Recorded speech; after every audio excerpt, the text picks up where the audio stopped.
They exiled an 11-year-old to freeze. 70 years later, the mountain she carved was the only place left alive. The storm arrived on schedule, 70 years to the day since the last one tried to erase the valley from memory. Inside the mountain, firelight danced across volcanic stone walls older than any written record, casting warmth across faces that had walked 40 miles through killing cold to reach this impossible sanctuary. A woman moved among them with the efficiency of someone who had prepared for this moment since childhood, distributing wool blankets still warm from the fire, ladling broth that smelled of smoked fish and wild herbs into wooden bowls cradled by frostbitten hands. She was 26 now, her movements deliberate and calm, but the height mark carved into the stone near the entrance told a different story, the mark of an 11-year-old girl's hand, cut into rock 15 years earlier on the day she arrived here alone.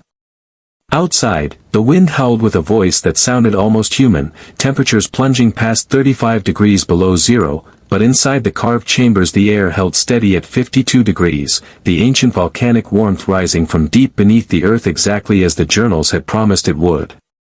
An elderly man near the fire looked up at her, his question barely a whisper through cracked lips. "How did you know?"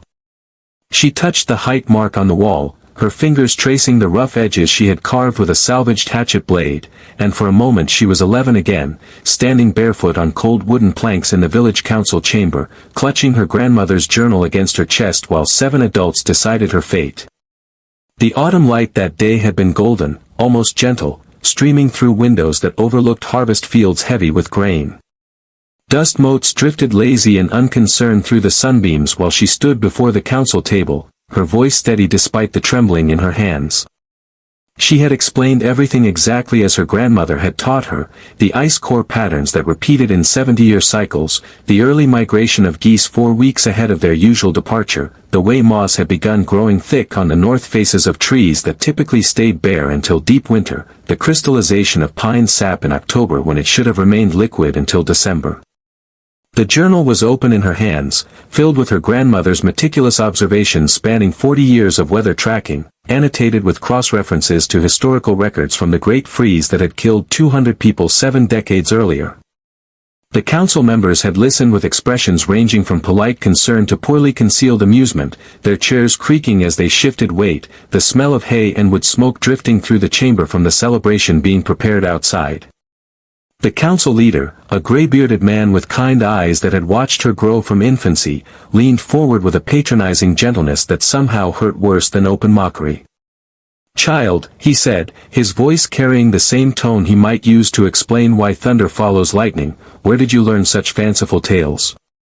She opened the journal wider, turning it so they could see the careful diagrams, the temperature recordings, the migration charts that her grandmother had maintained until the fever took her 6 months earlier. The council leader's expression shifted then, not toward belief but toward something harder to name, a tightening around the eyes that suggested he saw not truth but threat. Merchant Torvin rose from his seat at the far end of the table, his fur-trimmed coat catching the light, 3 gold rings on his left hand glinting as he placed both palms flat against the oak surface. He was 42 years old, broad-shouldered and prosperous, his beard oiled with imported perfume that mixed unpleasantly with the wood smoke, and he had spent the past year building his legacy. 8,000 silver marks, a fortune that represented half his accumulated wealth, had gone into the construction of 3 reinforced granaries positioned in the valley for optimal access, their walls triple-thick timber, their roofs covered in expensive tin imported from the capital, their foundations guaranteed by engineers whose credentials hung framed in his study. His voice filled the chamber with the booming confidence of a man accustomed to being right. "My engineers from the capital confirm what every reasonable person already knows, we face a mild winter ahead, the same as we've enjoyed for the past 20 years. He produced an official weather prediction on parchment so fine it crackled in his hands, stamped with academic seals and signed by 3 separate meteorological authorities. The girl's voice remained quiet but clear. "My grandmother tracked the 70-year cycle. The ice patterns in the mountain lakes matched the records from the Great Freeze. The animals know. The trees know." Torvin's face flushed red above his oiled beard, his rings clicking against the table as his hands curled into fists. "You insult men of learning," he said, each word clipped and precise, with a dead woman's scribblings. The vote came swiftly, 6 hands raised for Exile, 1 abstention from the teacher who had helped her read the old records but who now sat silent, his eyes fixed on the table before him. Torvin proposed what he called mercy, his voice magnanimous in the way that power permits itself to be when exercising judgment over the powerless. Rather than imprison a child for spreading panic and undermining community investments, he suggested exile to the northern reaches, that barren stretch of rock and scrub that no one had successfully farmed in living memory. The phrase came to him in the moment, spoken with a theatrical flair that drew scattered laughter from the spectators who had gathered at the chamber doors. Let the ice prophet freeze in her fantasy winter. By evening the mockery had spread through the village like smoke through thatch, children chanting it in the streets, adults repeating it with various degrees of shame and relief. She was given until dawn to leave, permitted to take only what she could carry on her back. The morning she walked north, the village watched from doorways, their faces a mixture of guilt and vindication, none willing to meet her eyes but all making sure they witnessed her departure. She carried her grandmother's journal wrapped in oilcloth, a hatchet with a loose handle that the blacksmith had deemed unsalvageable, and a wool blanket that had belonged to her mother before the consumption took her. The road climbed steadily toward the rocky highlands, each step taking her further from the only home she had known, and when she crested the final hill she did not look back. The northern reaches spread before her exactly as her grandmother's final journal entry had described them, barren to the uninformed eye but hiding resources that only careful observation could reveal. The circled passage in red ink had been explicit about location, about depth, about the volcanic legacy that made the impossible possible. She walked for 3 more days through progressively colder and more desolate terrain, her feet blistering inside 2 large boots, her back aching from the unbalanced weight of her few possessions. The cliff face she sought stood exactly where the journal had promised, a southern-facing wall of dark volcanic stone that radiated stored heat even as autumn temperatures dropped toward freezing. Behind it, invisible from any approach that did not know precisely where to look, a natural cave system penetrated 40 feet into the mountain, its depths maintaining a constant 45 degrees from geothermal warmth that rose through cracks in the ancient volcanic formation. Her grandmother's notes explained the geology in careful detail. Eruptions from an age before human memory had left layers of porous rock that insulated while allowing air flow, creating natural temperature regulation that no human engineering could match. She set down her pack and began to work. The hatchet became an extension of her will, its loose handle tightening as she learned the rhythm of stone breaking, each strike carefully placed to widen passages without compromising structural integrity. Flint deposits embedded in the cave walls provided material for better tools, and she spent her first week fashioning implements that her grandmother's journal had diagrammed in precise detail.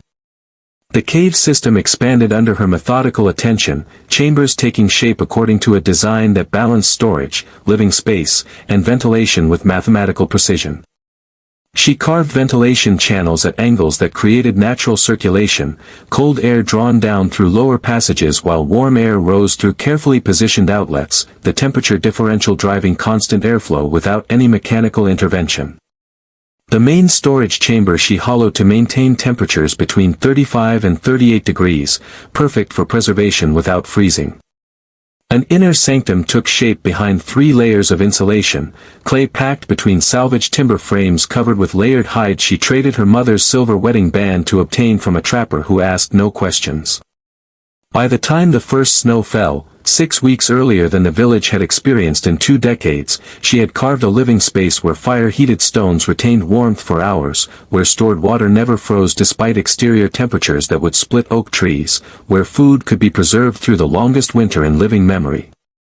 Her days followed a rhythm that would have exhausted most adults, foraging obsessively for anything edible, smoking fish from the nearby stream over slow fires that filled the cave with preservation smoke, digging root vegetables and storing them in sand-filled chambers, drying berries on flat stones positioned to catch maximum sunlight.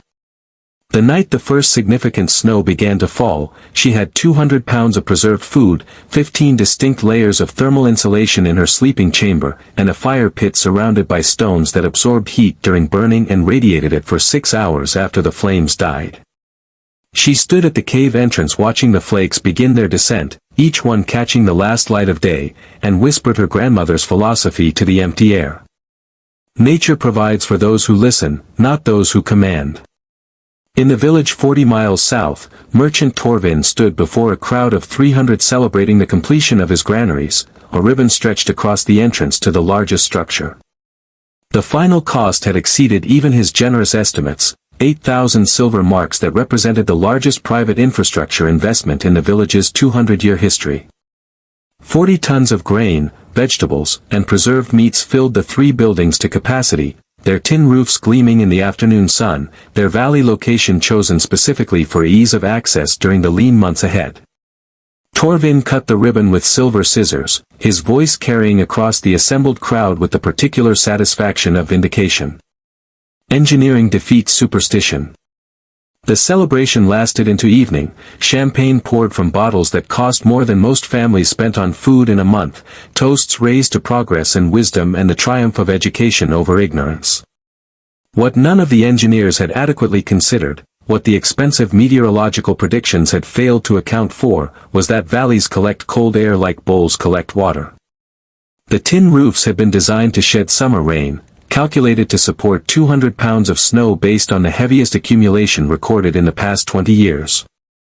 The interior temperature of the granaries hovered around 15 degrees, cold enough to preserve food during a normal winter, but not cold enough to prevent the gradual moisture accumulation that would turn preservation into rot if temperatures rose, or to prevent catastrophic freezing if temperatures plunged far below historical averages. The fatal flaws were invisible that celebration night, hidden behind gleaming tin and confident projections, waiting for weather that had no obligation to respect either. 40 miles north, the girl made her final preparations, carving year markers into the cave wall beside her height mark, each line representing not hope but calculation. She watched geese migrate 4 weeks early, watched squirrels bury triple their normal cache, watched pine sap crystallize in October when it should have flowed liquid until December. The village dismissed the early snow as a brief cold snap, the same kind of minor weather anomaly that occurred every few years without significance. The ice prophet's brief panic, they called it, the mockery gentle now, almost affectionate in the way that communities indulge harmless eccentrics. Children still chanted the phrase but quietly, when parents were not listening, aware on some instinctual level that cruelty toward a child carried consequences even if adults had forgotten. The teacher who had voted for her exile visited once, climbing the northern road until he found tracks that led toward the cliff face. He left dried meat and good flint at a cairn of stones without seeing her, without speaking, and returned to the village carrying guilt that would not ease regardless of what winter brought. November arrived with temperatures that dropped past 5 degrees below zero, 15 degrees colder than any November in the recorded history the council kept in leather-bound books. The sky turned the color of iron left too long in water, gray and somehow metallic, reflecting light without producing any. Wind shifted to blow directly from the north, carrying a cold that felt personal in its intensity. Barometric pressure plummeted so rapidly that dogs whined and hid under porches, birds vanished into deep cover, animals that should have been foraging for final winter stores instead retreated into burrows and sealed themselves away. The girl carved words above her cave entrance the morning before the storm arrived, letters deep enough to outlast her lifetime. Grandmother's promise. The air that day tasted of metal, sharp and unnatural, every breath frosting instantly into visibility even though the sun still shone weakly through gathering clouds. The silence before the storm felt absolute, no birds calling, no wind rustling through the bare trees, no distant sounds of the village that sometimes carried on clear days.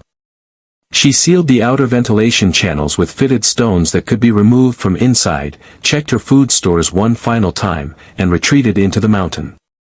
The storm that arrived on November 17 in the year 1247 came not gradually but with the sudden violence of something that had been held back and finally released. Wind reached 60 miles per hour within the first 2 hours, temperatures plunging to 35 degrees below zero, visibility reduced to arm's length by snow that fell so thick it seemed almost solid.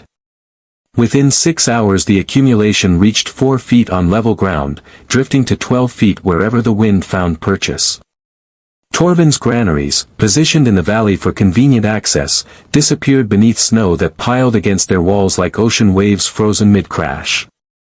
The tin roofs, engineered to support 200 pounds per square foot based on 20 years of mild winter data, began experiencing loads exceeding 2,000 pounds as snow compacted under its own weight and additional accumulation buried what had already fallen. The sound of the first roof collapsing carried through the storm like cannon fire, a sharp crack followed by the prolonged groan of timber giving way under impossible pressure. Within 12 hours all 3 granaries had collapsed, their walls splayed outward, their contents exposed to the elements.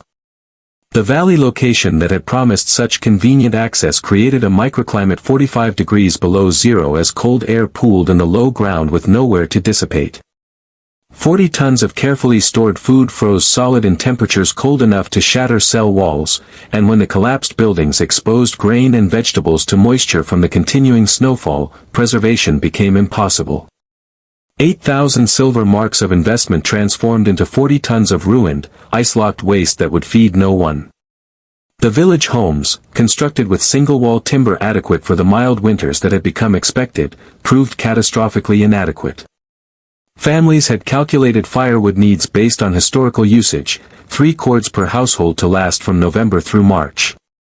The reality of temperatures that dropped past 40 below zero and stayed there for weeks meant consumption rates triple the planned amount, and within 5 days families were burning furniture to maintain temperatures barely adequate for survival. Decorative windows that had seemed charming in summer became thermal hemorrhages that leaked warmth faster than fires could generate it. The first deaths came on the 3rd day, 2 infants and an elderly woman, hypothermia and respiratory failure working in combination, their bodies found frozen in homes where fires had burned through the last available fuel. By the end of the first week, 14 people had died, their deaths announced by relatives too exhausted and cold to properly grieve.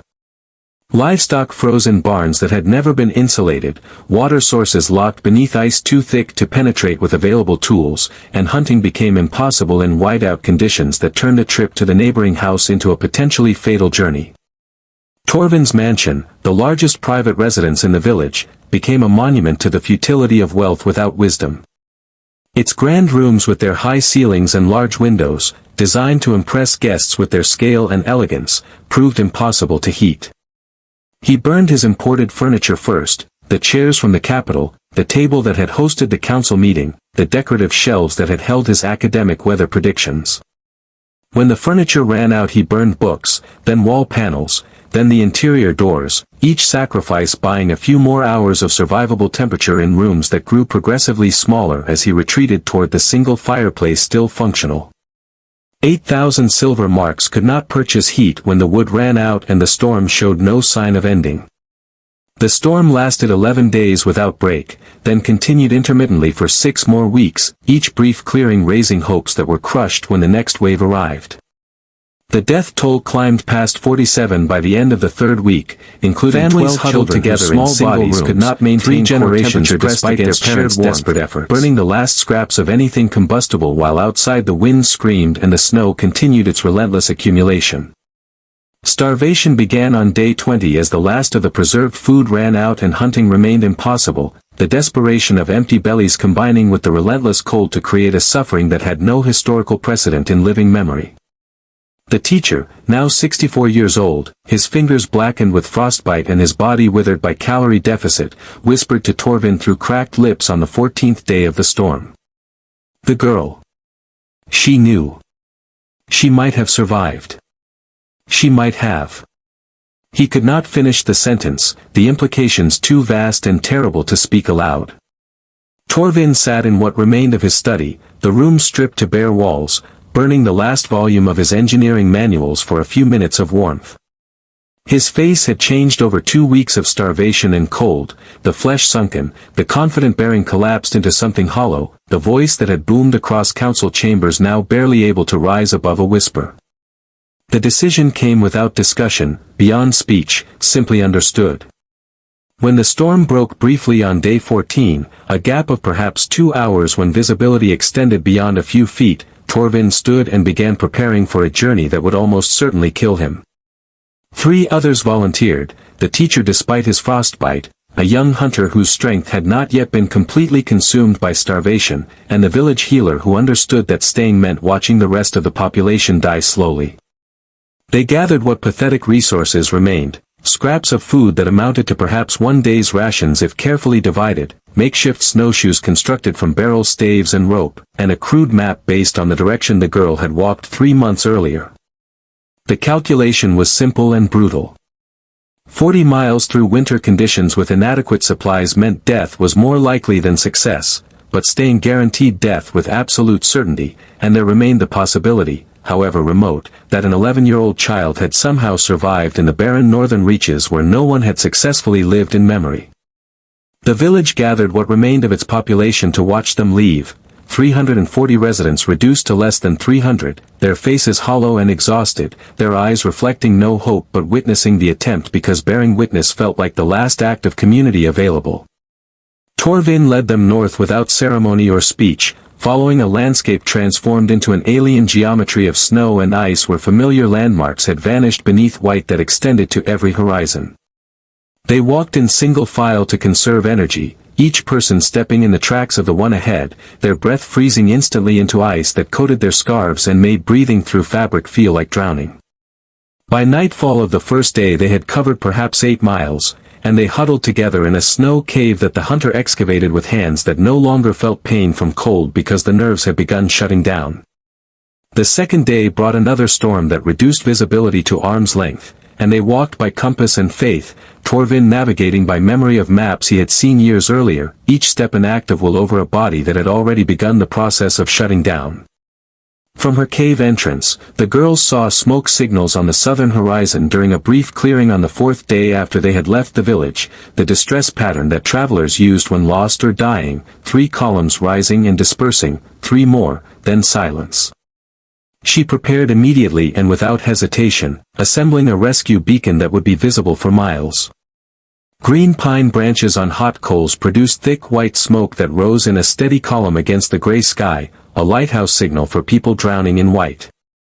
For 3 days she maintained the beacon, leaving it only to gather more fuel, watching the distant landscape for movement that would indicate whether they had seen it, whether they were still capable of movement, whether they still lived.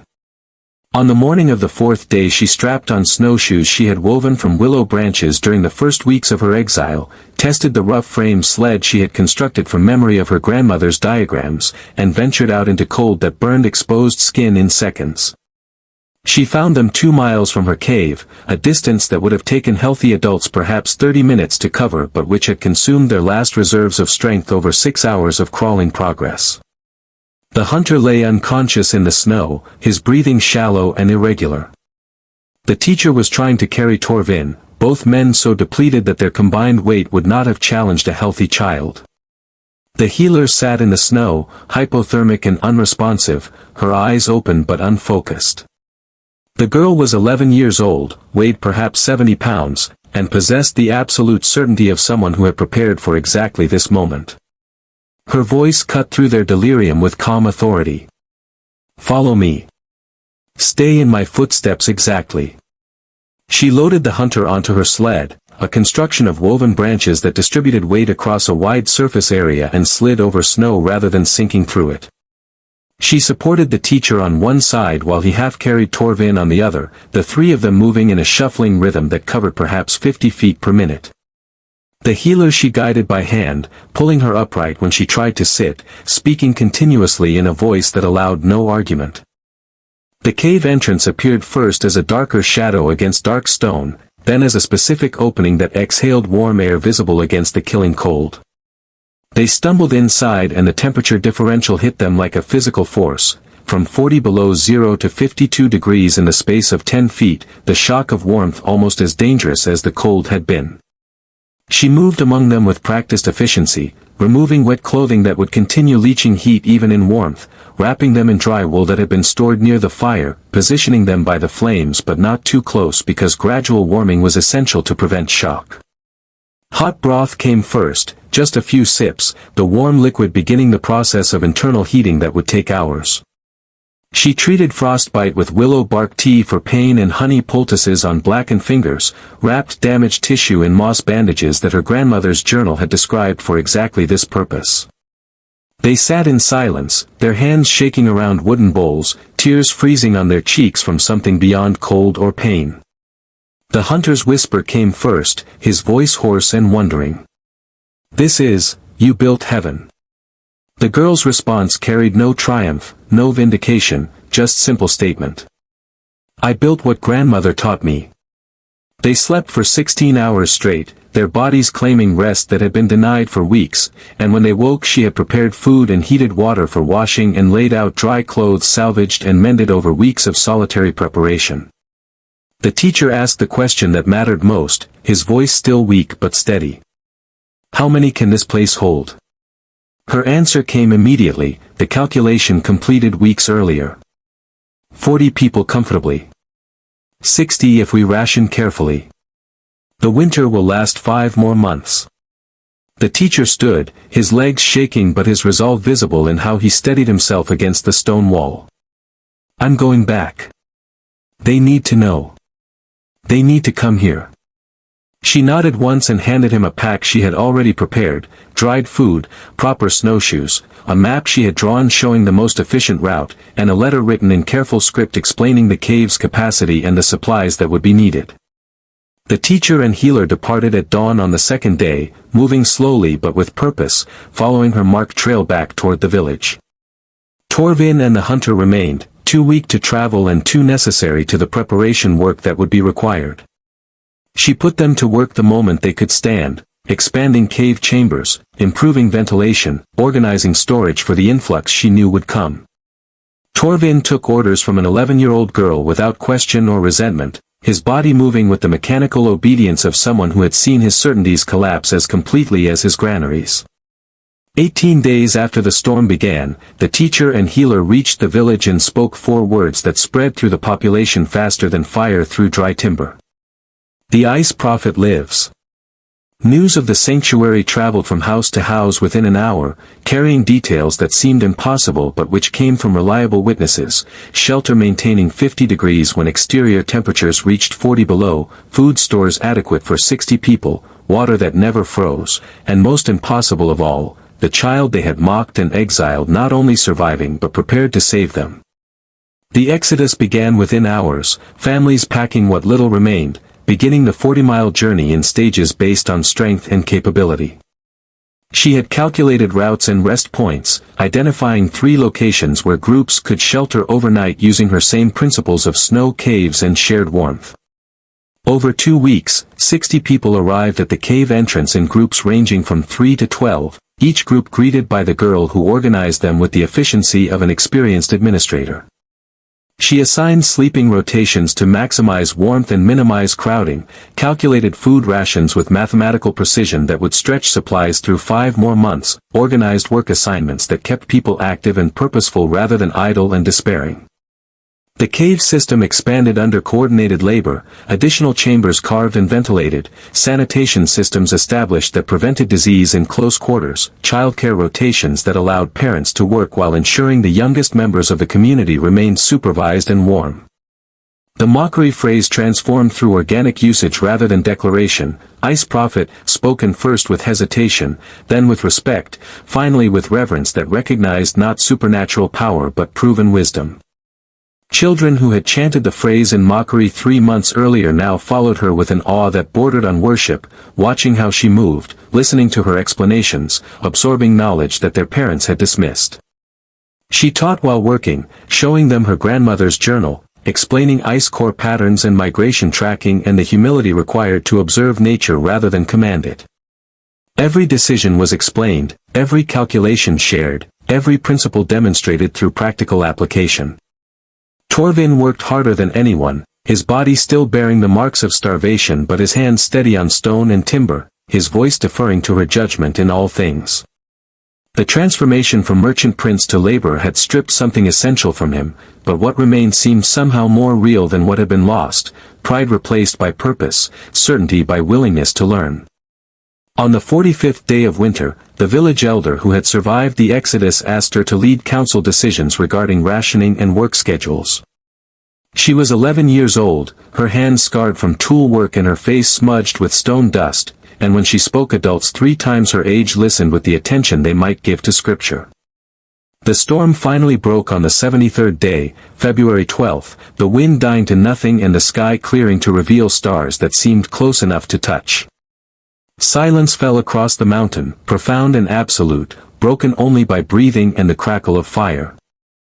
News of the village reached them in fragments brought by scouts who ventured back during clear periods, 89 dead from cold and starvation, those who could not make the journey or who had waited too long, bodies frozen in homes that had become tombs.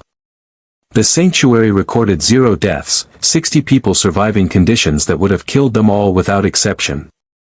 Torvin requested a gathering on the 50th day, his voice formal as he asked permission to address the community. They assembled in the largest chamber, firelight reflecting off volcanic stone walls, and he stood before the girl with his hands empty and his voice stripped of everything except truth. I spent 8,000 silver marks proving I was smarter than a child with her grandmother's journal. Those marks bought nothing. This child's wisdom, which cost nothing but humility to accept, saved 60 lives. I was a fool. We were all fools. He lowered himself to his knees, the gesture carrying more weight than any speech, his voice breaking on the final words. Teach me. Teach us. Not survival, teach us to listen. The girl's response came quietly but with absolute clarity. Stand up. Grandmother said kneeling doesn't teach anything. Working does.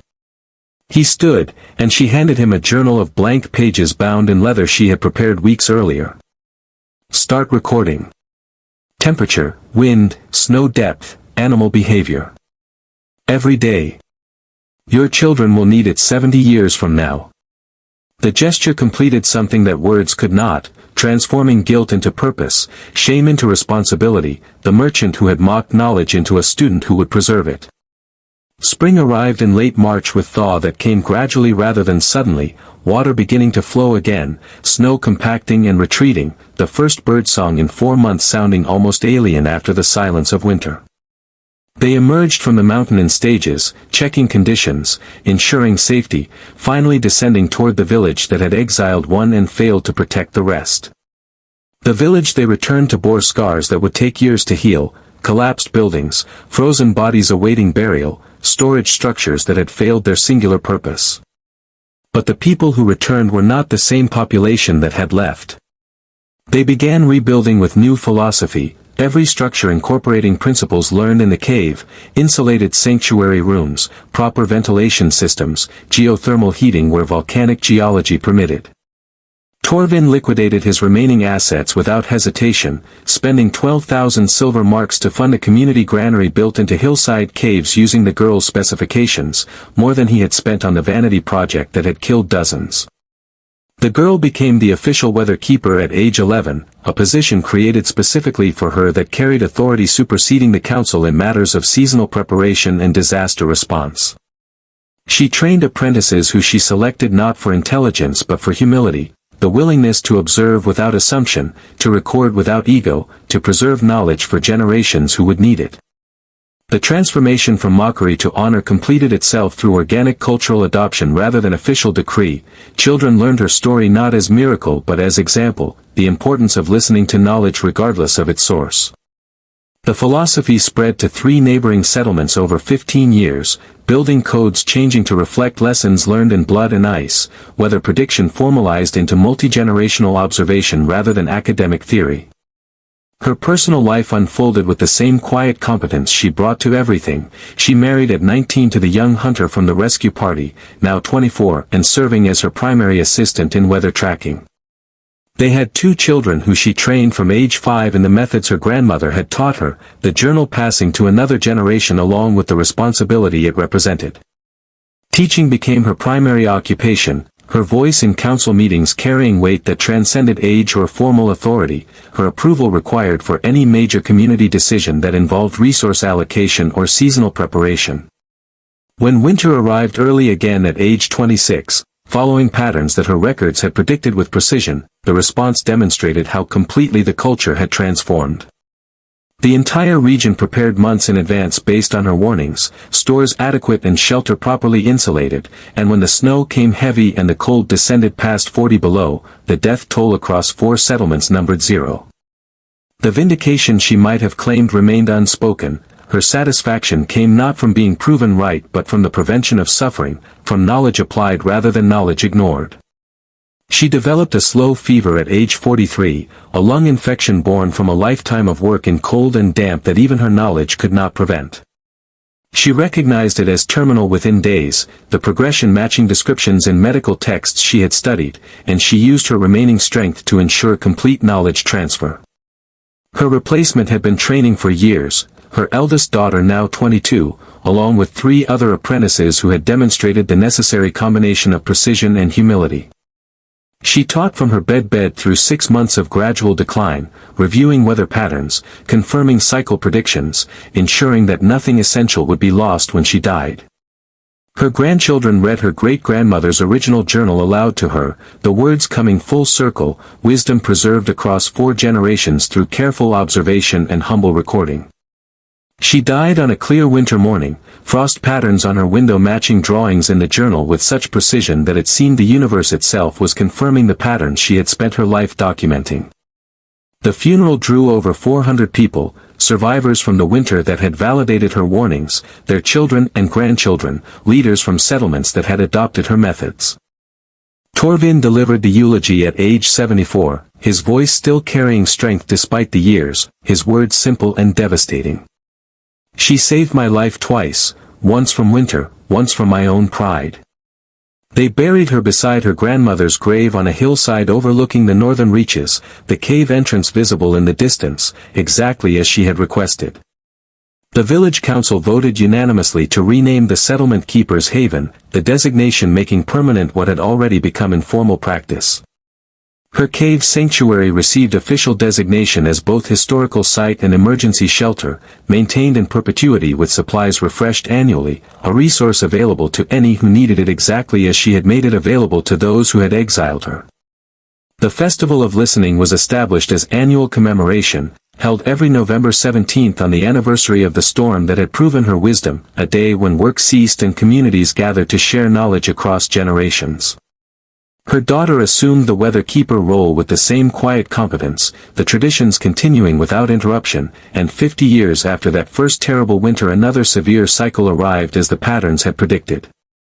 The year was 1297, and when the snow fell heavy and the temperatures plunged past 40 below, the regional death toll across 8 settlements numbered 3, all natural deaths in the elderly, none from cold or starvation, none from lack of preparation. What had begun as one child's exile had become the foundation of regional stability spanning 3 generations, knowledge preserved through careful observation defeating wealth and engineering through the simple mechanism of humility before natural law. The present day found the same carved mountain home tended by her granddaughter at age 19, maintaining the sanctuary exactly as it had been maintained for decades. The same brutal storm raged outside, the same refugees arrived seeking shelter, but this time they arrived knowing where to go, trusting in the legacy that had been proven across multiple lifetimes. The granddaughter touched the height mark on the wall carved by an 11-year-old hand 60 years earlier, her fingers tracing grooves worn smooth by repeated touching, and she understood with perfect clarity what her grandmother had known, that vindication matters less than preparation, that being proven right matters less than preventing suffering, that knowledge preserved across generations defeats pride expressed in single lifetimes. She gathered the children huddling by the fire and opened the original journal, its pages yellow and fragile, its ink fading but still legible, and she read aloud the same passages her great-great-grandmother had read as a child. When the children asked what "ice prophet" meant, curious about the phrase that appeared in historical records, she gave them the answer her grandmother had given her. It was an insult that became the truth. Sometimes people fear what they should respect. Outside the storm destroyed everything unprepared with the same indifference that storms had shown for millennia, temperatures plunging past 40 below, wind screaming through valleys that funneled and concentrated its force, snow accumulating in depths that would have seemed impossible to people who had not kept records across generations. Inside the carved chambers, 3 generations of wisdom maintained steady temperature, adequate food, clean water, and the safety that comes from respecting what cannot be controlled. The journal remained open on the stone table, ready for the next entry, the next observation, the next careful recording that would serve people not yet born facing winters not yet arrived. 40 people slept in organized rows, their breathing rhythmic and peaceful, the sound of shared survival echoing off walls that an 11-year-old exile had carved from solid rock using a salvaged hatchet and absolute faith in knowledge that wealth and authority had mocked. The fire burned steady, its light unchanged across decades, and the granddaughter added a single line to the current year's records before closing the journal and banking the coals for the night. The storm doesn't care who was right, but the people who listened lived to teach their children to listen too.